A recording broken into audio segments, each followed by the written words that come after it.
The day was October 9th, 2018. Hurricane Michael wasn't but 150 miles off the coast of our small town in Panama City, Florida. It was originally set to arrive as a Category 2. Unfortunately, this wouldn't be the case. The day is now October 10th, 2018. The storm is just 5 miles off the coast and has sped up to the whopping Category 5. Truthfully, it was only 4 miles off from being a Category 5. This storm has been noted to be the third worst in US history. No one had time to prepare for the storm as it was originally just gonna be a 2 and blow on. The pre-storm arrives. Trees and yard decorations are already giving way to the storm's wind. As the storm came closer, the objects around our home increasingly were giving signs of weakness. The first thing to go was the screen we had put over our pool. My dad and I watched as the storm ruthlessly ripped it from its foundation and set it aside like a toothpick. The storm sent it smashing out back glass doors and turning our living room into a room of storm debris, glass, and water. The next thing to go was our huge shed. The storm dragged across our roof, taking some of it with it as it hit our car. The shed wrapped around the car as it was simply wrapped like a piece of candy. The storm's rapid winds began to work at the now new hole in the room. My room was first. The ceiling caved in. This was the moment I began to wonder whether I was going to live through this. Now with insulation flying around the room, the only place we deemed safe was my parents' room. We made it in for about 10 minutes before the room also caved in. We were rapidly running out of places to hide, and only halfway through the storm. When the roof had caved in, we all ran out. I decided the bed of my dad's truck was my best chance at life. Now I know you think, no, it's not at all. Well, you have to understand. In moments like this, you don't tend to make the best decisions. I ran outside to be met with winds that instantaneously threw me to the ground. I made it to the truck with much struggle, only to open the lid just to find it ripped off right after opening. At that point, hope was lost and I was amazed I hadn't been hit by debris yet. I made it back inside and found my parents in the bathroom. We held out the rest of the storm in the bathroom. This is easily the worst feeling when you run out of hope and have accepted death. We survived, but at the time, things seemed hopeless. I pray no one has to experience that sort of feeling. It was one of, if not the scariest moments of my life thus far. No matter what the forecast says, if there is a hurricane coming, you should always have a plan.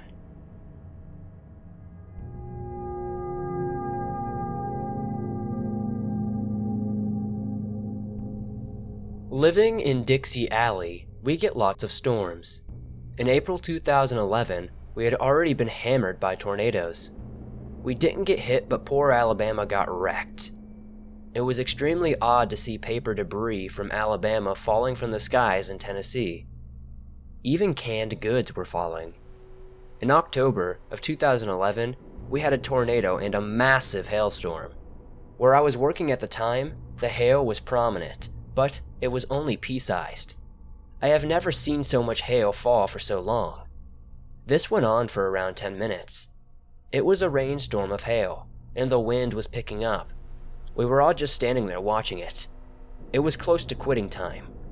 The hail, oddly enough, didn't do any damage to speak of really. As I drove home, the closer I got, the worse things were looking. Trees were completely stripped of their leaves. Cars were parked on the side of the road with busted windshields. My house is white. When I pulled up in the driveway, my house was green.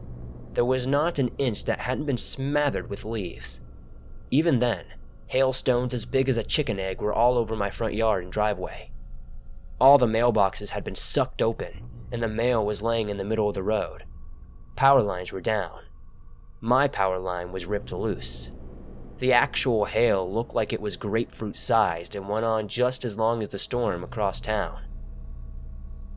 About 10 minutes, I was very thankful that I had closed my swimming pool, and by the weekend prior to that, there were tons of debris to cover. Things started to happen pretty quickly after that. My neighbor Ryan, coming down the road, wanted to know if I had any damage. They had been sitting on their porch and saw the funnel and ran. No warnings were out that day. That's pretty common here. Storms pop up so quickly, You have to be a good and watchful person to know. My cell phone rang and my parents had been coming back to town right about when the storm began. They said they could see a black cloud approaching them fast, and then the hail hit. It busted out their windshields and the car got picked up and thrown in a ditch. I went to go pick them up, and you couldn't even get back there from all the debris on the road and the cops turning everybody away. Everybody in town had to have a new roof. Roofing companies from every state in the union set up a temporary camp here in town. Adjusters set up tents in small mall parking lots for you to drive your car to get it assessed for damage. Roofing companies were going door to door. You don't notice things right away. It immediately turned winter cold after that storm, too cold to get out and look around. I had to have roofing on the house and all the outbuildings done. Then, in the spring, when it finally got warm enough that you could actually go outside, that's when you noticed all the weird stuff. The screens were pulled up from the frames in the windows. Some of the vinyl sidings had holes. The dryer vent had been shattered. A plastic bucket full of sand for the swimming pool steps had been shattered. The kicker was, taking the cover off the pool and the plastic side rails looked like Swiss cheese. The holes were about 2 to 4 inches in diameter. It took about 2 years or so to get all the roofing jobs done in town. With hail that large and coming down that hard, it killed tons of cattle. It just beat everything to smithereens.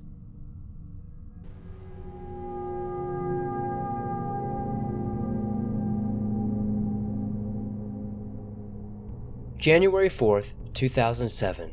I just arrived home from work, and as I entered, I commented to my mom that the weather wasn't nearly as bad as the meteorologist claimed it would be. As I'm standing next to the picture window removing my coat, 3 nearly simultaneous oddities occurred. An eerie silence, a calm, and then a vacuum effect, as though every molecule of air was suddenly sucked out of the room, and the flickering of lights. Nothing more than a second or two beyond that, there came a deafening sound of wind and a violent bobbing of the house up and down as though it were being bounced up like a trampoline. This was the tornado's force quaking the earth as it traveled along the edge of the house through the backyard. This sensation would be as though a train were speeding along a track not 10 feet from your back door. The force was immense. Whether the tornado jumped over or ran around the house, it eventually moved to the front yard. As it did, I turned to face the picture window. The rain rapidly became more dense and started arcing over more laterally until it eventually was spinning horizontally, and the view outside the window was sheer white as though a white sheet was draped over it. This all happened within about 5 seconds or less. Realizing that this was a tornado, the entire family ran and huddled into the hallway. However, by that time the tornado had already moved on. We learned later that when the tornado struck our house, it had already passed through a nearby town, killing 2 people, and had destroyed several randomly selected homes in the neighborhood. My new truck was a loss, somehow bent the rear of the cab as well as the axle, and the canopy that protected it was never found. That was our only major injury. It was the first tornado to occur in our parish or county in 8 years. The first tornado-related fatalities in the parish ever, and the first tornado of 2007. They might not sound scary, but if you ever experience a tornado, you will know that this was god-awfully terrifying.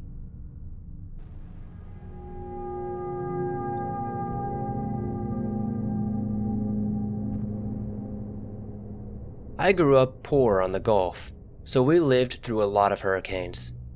Our worst here was Katrina, Rita, and Ike. The scariest part about them is how quickly they build up.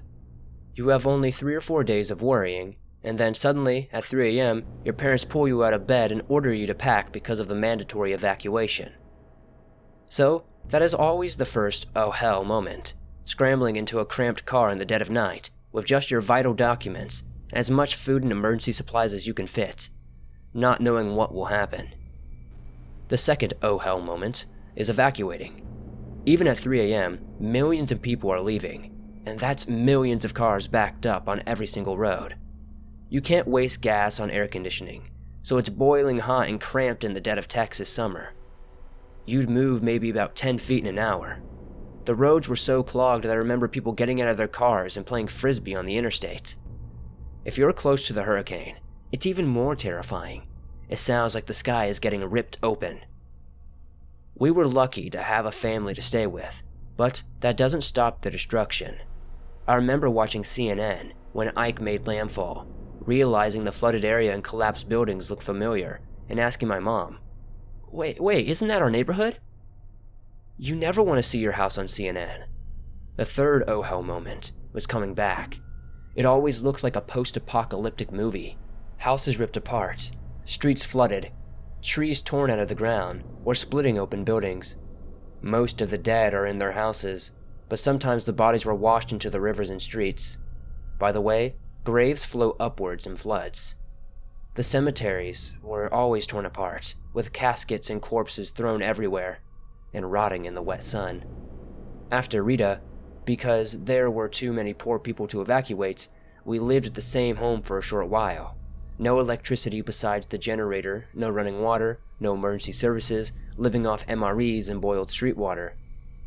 Wild hogs and alligators prowled everywhere, chased out of their usual homes by the storm, and I remember playing in the huge felled trees in the streets. There were lots of people who kept watch with guns to chase off looters. It felt like living in a zombie movie. Eventually, FEMA would show up, and you'd wait in a line forever for your ration of bottled water and MREs while they tried to reconstruct everything. So, that was the fourth oh hell moment, trying to figure out how you move on from what happened, especially when you grew up and lived in an area your whole life.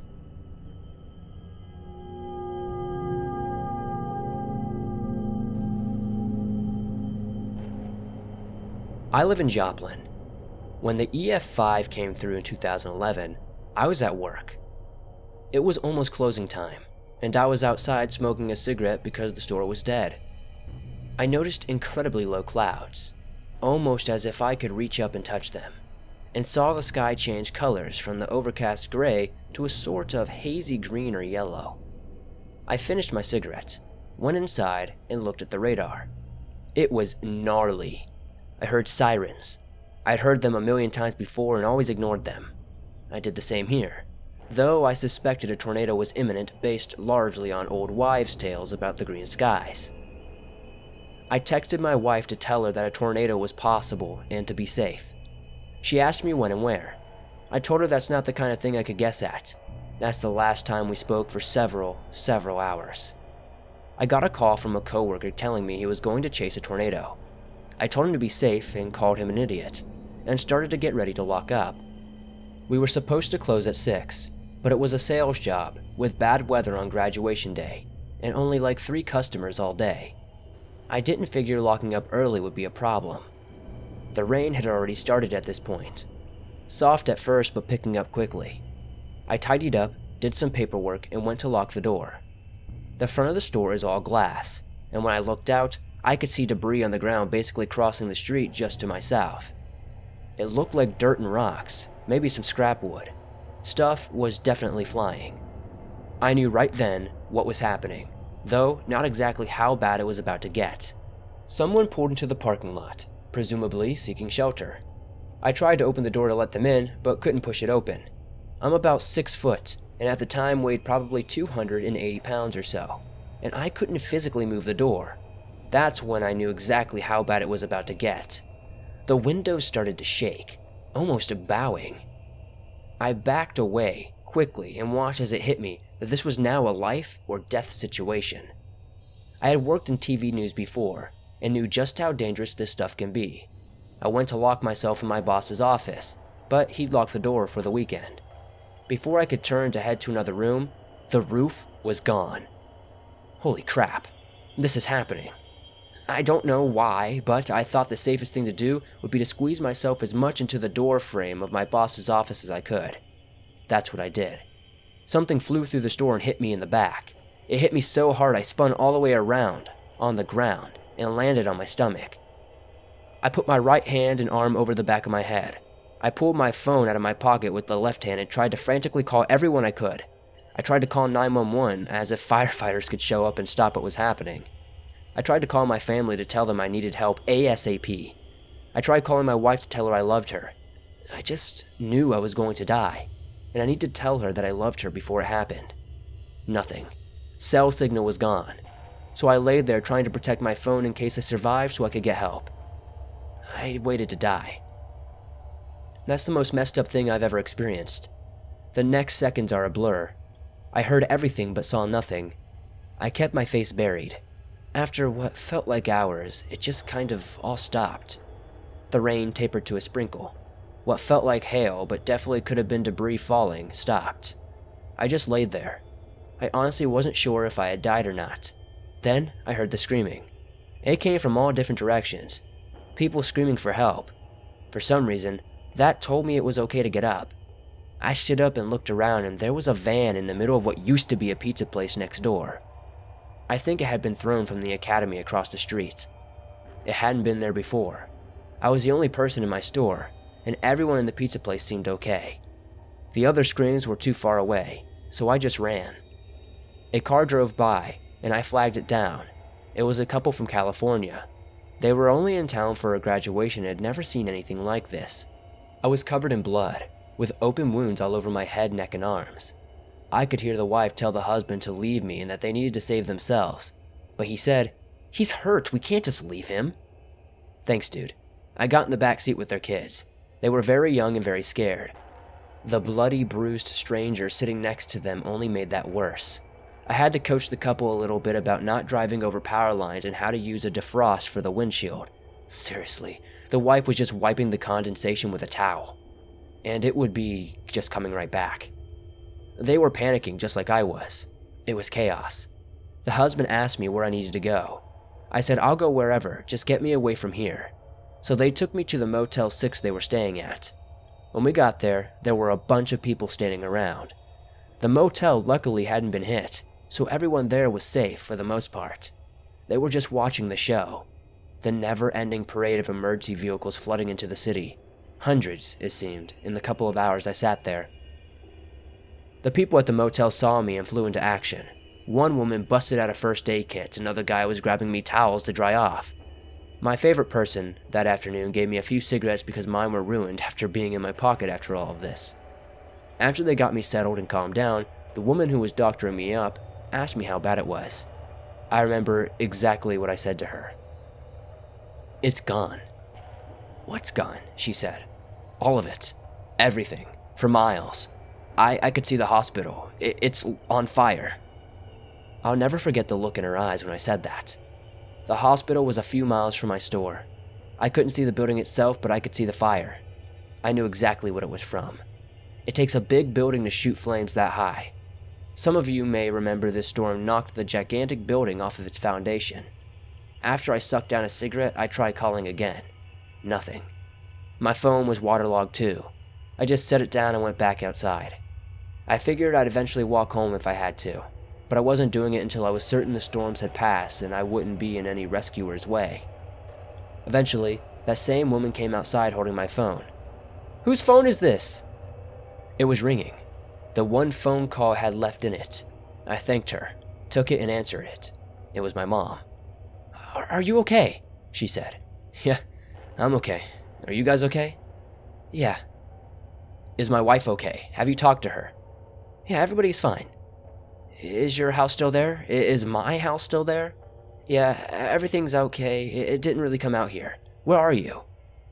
I was so relieved at that moment that I was the only person in my family to experience this. I thought at the time I would be the only one who was mentally strong enough to be okay after something like this. I found out later I was wrong about that, but I felt good at that moment. My mom called my wife and told her where I was.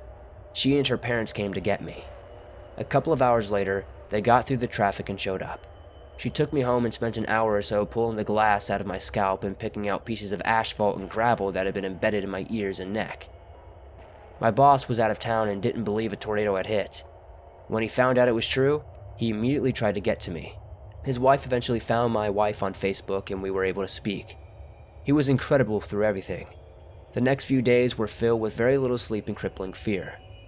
I didn't lose my cool until later. No crying, nothing. It was surreal. The following weeks, months, and years were full of panic attacks and anxiety medication, though. I dealt with survivor's guilt for a long time. I thought for sure the people who pulled up looking for help had died in the storm. I couldn't prove it, but they weren't there when I got up. I found out later by happenstance that they survived. I never saw the couple from California again, and I never got to thank them. I'd love to maybe try to track them down someday to thank them for taking a chance on me. I am mostly okay now, save for about 6 weeks in April and May. I've dealt with it and I'm over it. We take sirens very seriously now.